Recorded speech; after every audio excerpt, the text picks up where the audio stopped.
बिस्मिल्लाहिर्रहमानिर्रहीम। आप देख रहे हैं यूट्यूब चैनल और मैं हूं सैयद आबद काज़मी। आपको बताते चलें कि ईरान ने आखिरकार इसराइल पर बराह रास्त हमला कर दिया। एक इसराइली मुबसर की वीडियो सोशल मीडिया पर गर्दिश कर रही है, जिसमें इसने इसराइल के हवाले से एक मिसाल से सारी सूरत हाल को वाज़ेह कर दिया है। इसका कहना है कि शदीद गर्मी में आप नहर के किनारे से गुजरे हैं और आपको तैरना तो नहीं आता, लेकिन ख़ुद को ठंडा करने के लिए आप मुंतज़िर हैं कि तो आपको ठंडा कैसे किया जाए। तो आप चंद सेकंड के लिए जब नहर में छलांग लगाते हैं तो चंद सेकंड मज़ा तो आएगा, लेकिन उसके बाद आपको डूबना ही होता है। आपको इसी तरह की एक वाक़या बताता चलूँ कि जो गुज़श्ता रोज़ ईरान ने इसराइल पर हमला किया है, उसके ज़रिए अहम इंफॉर्मेशन यह है कि ज़राए के मुताबिक ईरान के पास कई लाख मिसाइल, कई लाख ड्रोन मौजूद हैं, लड़ाका तैयारे, कई टैंक, कई बहरी जहाज़, air defence system, 1 crore trend ज़मीनी फ़ौज है। ये जंग जो 45 सालों से छिड़ी हुई है, प्रॉक्सी वार थी, मगर आपकी बार बातिल के ख़िलाफ़ तवील जंग का आगाज़ हो चुका है। ये सच है कि जंग में दोनों अतराफ़ का नुकसान होता है, किसी का कम, किसी का ज़्यादा।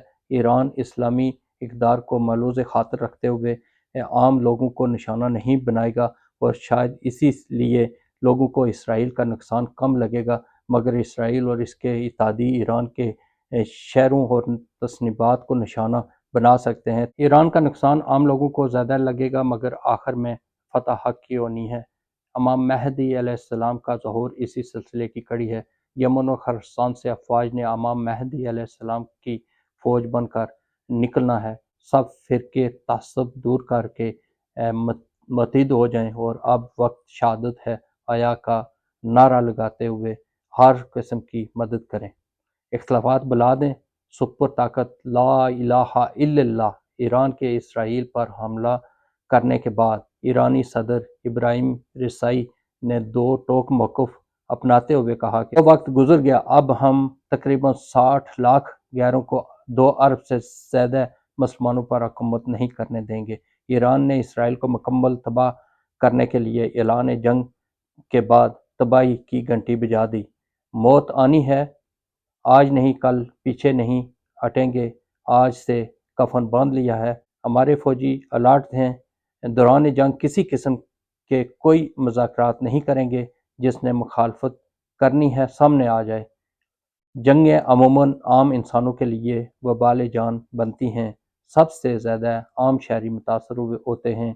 लिहाजा जंगों की बजाय तमाम मसाइल मुज़ाकरात से हल होने चाहिए, चूँकि अगर जंग दहाइयों भी जारी रहे तो आखिर मुज़ाकरात से ख़त्म होती है। लिहाजा पहले ही मुज़ाकरात से मामलात हल कर लिए जाएँ, इंसानी जानों का ज़िया नहीं होगा। अब सूरत हाल दिन ब दिन तशवीशनाक हो रही है, और अब इंतज़ार हो रहा है कि इसराइल उसका जवाब देगा या नहीं देगा। अगर इसराइल जवाब देता है, बाकायदा तौर पर ईरान की तस्नीबात को निशाना बनाता है, और जो करीब के दोस्त ममालिक हैं उन्होंने अगर अपनी फ़ज़ाई हदूद इस्तेमाल करने की इजाज़त दे दी, तो ये फिर आलमी जंग की तरफ बढ़ रहे हैं हम, क्योंकि ईरान ने दोबारा फिर वार करनी है, और फिर ये इस तरह एक जंग का आगाज़ हो जाएगा। अभी तो ईरान पर जो उनकी एम्बेसी पर हुआ था, उसका उन्होंने बदला लिया है, उसके बदले में उन्होंने ये सारी चीज़ें हमला किया। अब दोबारा पलट कर अगर इसराइल उन पर दोबारा हमला करता है, जिस तरह उनकी काबीना ने इजाज़त भी दे दी, तो फिर ये खौफनाक जंग की सूरत हाल अख्तियार कर जाएगी, और इसमें पूरी दुनिया लपेट में आ जाएगी।